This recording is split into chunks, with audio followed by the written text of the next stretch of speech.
গর্তের ভিতরে নাইমা কোদালটা হাতে লইয়া কোদালে উল্টা পিঠ দিয়া নারে তাকবীর আল্লাহু আকবার স্লোগান দিয়া এমন জোরে একটা আঘাত করলো পাথরটার গায়ে, সঙ্গে সঙ্গে পাথরটা দুইটা টুকরা হয়ে গেল। যখন টুকরা হয়ে গেল এবং তার মধ্যে আগুন জ্বলে উঠলো, হুজুর সাল্লাল্লাহু আলাইহি ওয়াসাল্লাম এই আগুনের ফোকাসের দিকে তাকায়া মুস্কি হাসি দিয়ে বললেন আলহামদুলিল্লাহ। সাহাবীরা বললেন ইয়া রাসূলুল্লাহ আলহামদুলিল্লাহ কেন বললেন? তা তো বুঝলাম ঠিক, কিন্তু আপনি মুস্কি হাসি দিলেন কেন? ইয়া রাসূলুল্লাহ আপনি মুস্কি হাসি দিলেন কেন?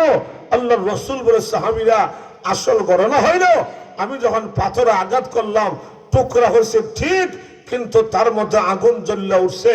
আগুনের ফোকাসের মধ্যে, আগুনের পাওয়ারের মধ্যে মহান আল্লাহ তার কুদরতি সিস্টেমে আমার চোখের সামনে ওই যে রোম এবং পারস্য এই দুইটা রাষ্ট্রের সকল রাজপ্রাসাদ, সকল বালাখানা, তাদের দেশের রাজধানী সহ এই সবগুলি মহান আল্লাহ আমার চোখের সামনে তুলে ধরেছেন।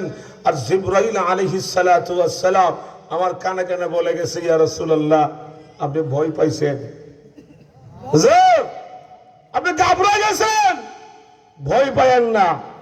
ওরা এই দেশ থেকে ইসলামকে বিতাড়িত করবে দূরের কথা, এরা মদিনা থেকে আপনাদেরকে বিতাড়িত করবে দূরের কথা। ওগো আল্লাহর নবী, ওই যে রোম আর পারস্য দেখা যায় এই দুইটা রাষ্ট্র অল্প দিনের ভিতরে আপনার উম্মতের দখলে চলে আসবে। আর একটু জোরে বলুন না। এখন যেমন বর্তমানে ভারত, আমেরিকা, চীন, জাপান যেমন শক্তিশালী, তৎকালীন সময়ে রোম আর পারস্য তেমন শক্তিশালী ছিল। আমার ভাইরা, এই সংবাদ যখন গিয়া পৌঁছলো মদিনার মুনাফিকদের কানে, কাদের কানে? জোরে মাতেন না, কাদের কানে? এরা এই সংবাদ শুনে সাহাবীদেরকে দেখলি